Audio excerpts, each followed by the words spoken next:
Okay, so the first thing we're going to do is we're going to find the angle, right? And there's really just two equations to look for.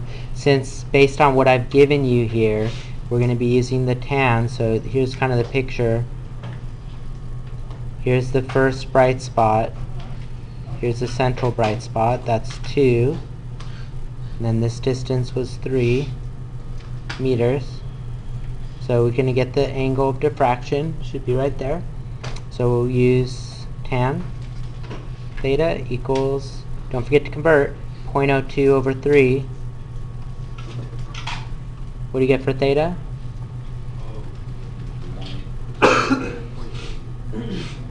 3 what? So don't forget to be in radians. I forgot to remind you. Sorry, degrees. Don't forget to be in degrees. Okay, and then letter B, now we're going to use that other relationship, the sine theta equals m lambda over d, to find our d. So we'll use the same angle. These are the same angles, 0.382. Now which m is this? 1. And then the wavelength is 650 nano, which is 650 times 10 to the negative 9. Divided by d. There you go. Solve for d. D is 9.75 times 10 to the negative.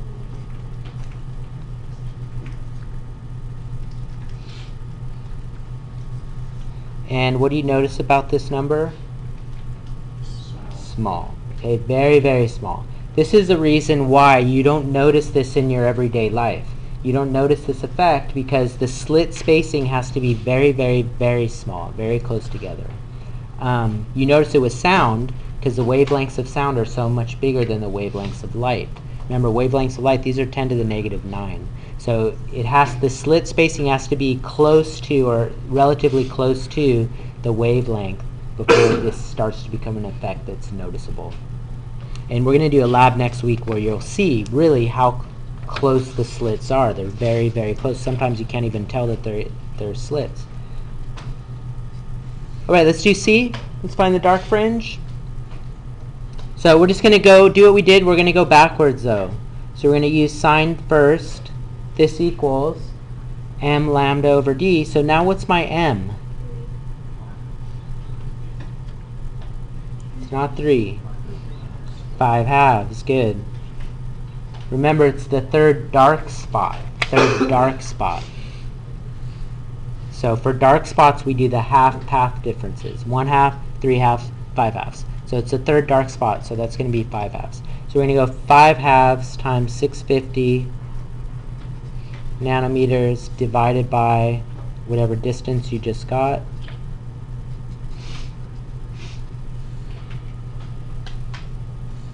Solve for the new angle.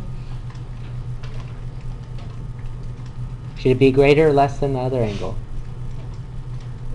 Greater, right? Because this is the third spot, so it should be farther away. Greater angle. Do we reach 1 degree? 9.5 what?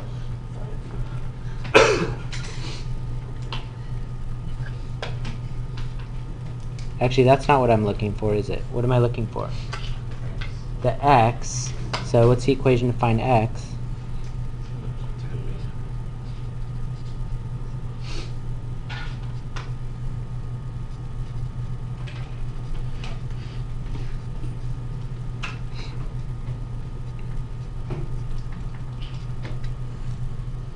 So tan equals x over 3. Solve for x.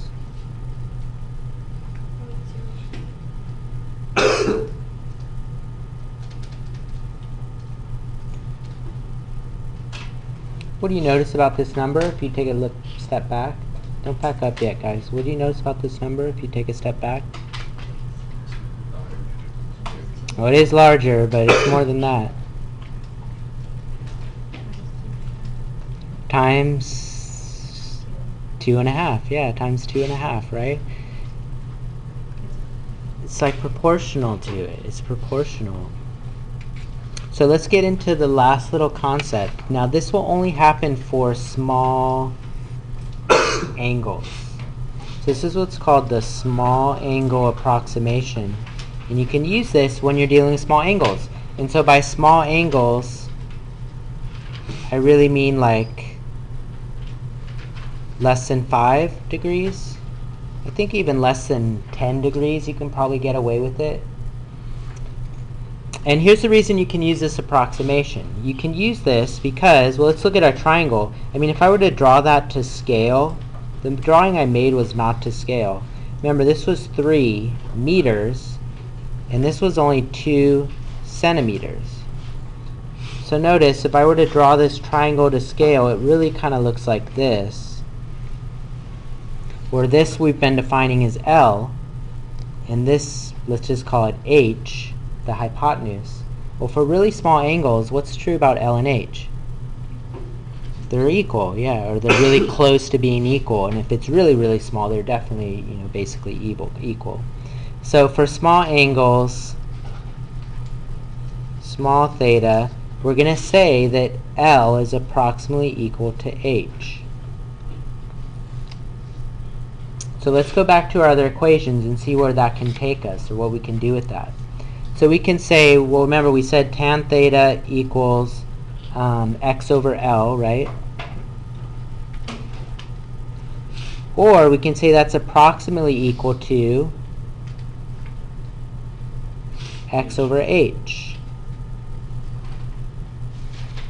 But what is x over h?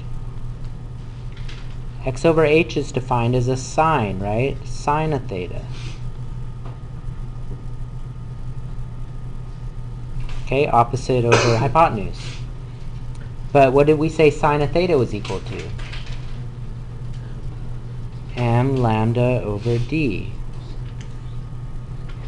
So here's our approximation equation. We can say x over L is approximately equal to m lambda over d. We can bypass all the angles. Now the caveat for this is just for small angles. So by small, let's say less than 5 for sure. If you prove in advance that it's less than 5 degrees, then go ahead and use your small angle approximation for future parts. Like this one, if I asked you to do it, you can solve A and B together, and then part C, you can do what we did here and use the approximation. So let me demonstrate this to you. Let me show this to